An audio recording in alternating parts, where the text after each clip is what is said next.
Bless y'all, family. Brother Adam here. I just wanted to come on here. I'm going to try to make this video as quick as possible. But I had a meditation that I've been thinking on for the last couple weeks, man. I wanted to share it this morning because I know that it will be a blessing to my brothers and sisters. And it's concerning salvation. And the thought was, salvation cannot be attained by yourself. We often hear the question, do you need community to be saved? And I've said for a long time, just because of what I saw in the word, yes, you need community to be saved. And also from what I've seen just in my own walk. But lately I've been thinking about it, and it's just what the book says. Obviously, Pastor Dowell, his main message has been come out of her, my people. And that's not his message, that's Yah's message. But the key word that I've been meditating on in that is people. That's a plural thing. That's not an individual thing, that's a group. And then you go and you look, and the command to Pharaoh was, let my people go. And when it came time for Yah to bring his people out, obviously they individually had to be obedient and put their blood on the doorpost.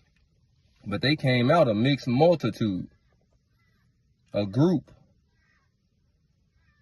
You can't be saved by yourself, but you can go back to Egypt by yourself. You walk it all the way up, you look in the Psalms and you see how good, how pleasant it is for brethren to dwell together in unity. And then at the end of it, it tells you that's where Yah commands the blessing, life eternal. That's salvation. So if Yah commands the blessing, which is salvation, when brethren dwell together in unity, what happens when brethren don't dwell together in unity? Well, Yah commands a curse. Eternal damnation. You can't have one side of the coin without the other. I've been thinking about this a lot, man, and it speaks to salvation, and that's why I'm sharing it, because if it's a salvation thing, then it's important. And I hope that these things could be sown into our hearts. We go all the way up to Acts. When the day of Pentecost fully came, this is salvation. Without the Holy Spirit, you are none of his. You're not saved. And when the day of Pentecost had fully come, they were all together in one place on one accord. They were all together in one place on one accord. That's when the Holy Spirit was poured out.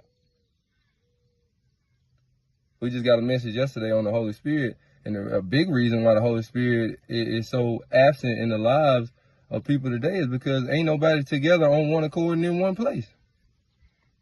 Y'all don't change. If the Spirit gonna be poured out, it's gonna be because it's gonna be a people that's together on one accord and in one place. Then you go down to the end of Acts chapter 2, and Yah added to the assembly daily such as should be saved. He added to an assembly. So when salvation came, after the finished work of Messiah, when salvation came, it came and it was adding people to an assembly. So then the question is, you say you're saved, what assembly have you been added to? Because you can't tell me that you're being saved a different way than the first assembly was saved. When the Holy Spirit first was poured out, when the day of Pentecost had fully come, how are you going to tell me that you were saved a different way than those people were saved? The apostles, all of these people we read about, they had to be saved by being added to an assembly, but we don't need to be added to an assembly. I done dropped my phone. We don't need to be added to an assembly.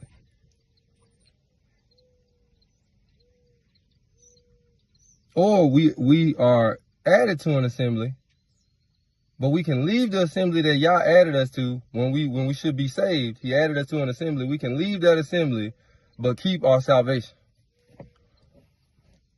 This is foolishness. And like I said, I'm saying this because it regards salvation. And the enemy is always coming to do any little thing to bring division, to bring separation. But these be they that separate themselves, having not the Spirit. So once again, the Spirit is tied to a unity, a togetherness, community.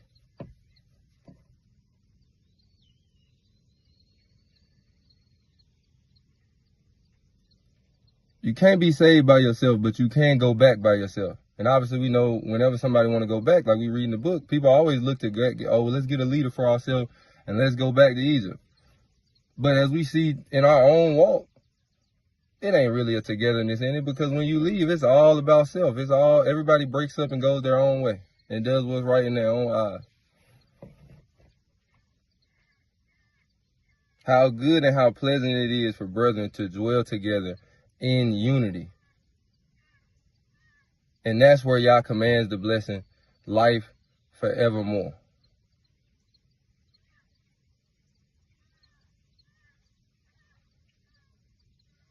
And it ain't because we can be separated and not be in unity even while we're amongst each other. So it ain't just about leaving physically.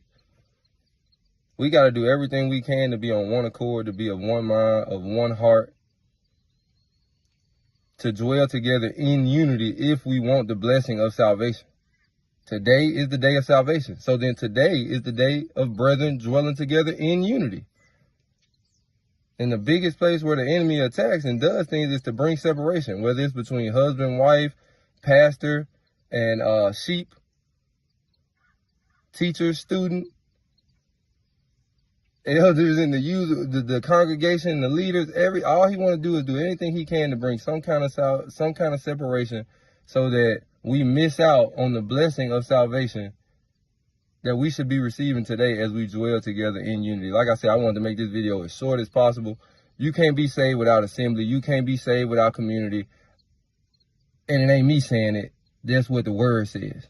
Bless y'all.